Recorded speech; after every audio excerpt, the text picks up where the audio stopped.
Kejaksaan Agung kembali memeriksa Menteri Komunikasi dan Informatika Johnny G. Plate dalam kasus dugaan korupsi proyek BTS Bakti Kominfo. Kejaksaan Agung juga mendalami dugaan adanya tindak pidana pencucian uang dalam kasus yang diduga merugikan negara hingga 1 triliun rupiah itu.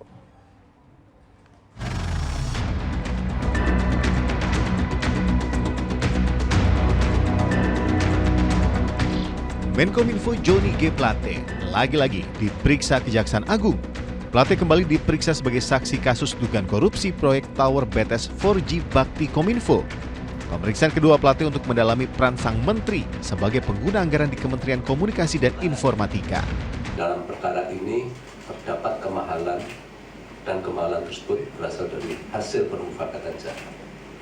Jadi kita ingin tahu sejauh mana sih fungsi-fungsi pengawasan itu dilaksanakan. Ini bukan pertama kali Plate diperiksa oleh Kejagung.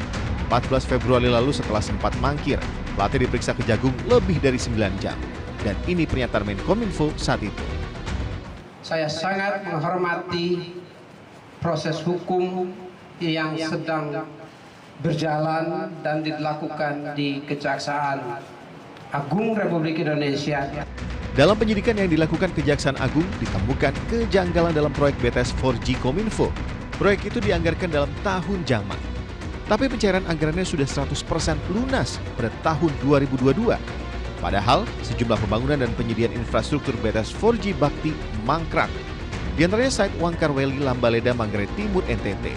Seharusnya pembangunan site itu selesai bulan Maret tahun 2022. Saat ini Kejaksaan Agung telah menetapkan 5 tersangka sejak Januari lalu. Di antaranya Direktur Utama Bakti Kominfo, tenaga ahli dan pihak swasta lainnya. Kini, tak hanya dugaan korupsi, Kejagung juga menemukan dugaan tindak pidana pencucian uang. Lalu, siapa saja yang terlibat? Tim Liputan SCTV melaporkan.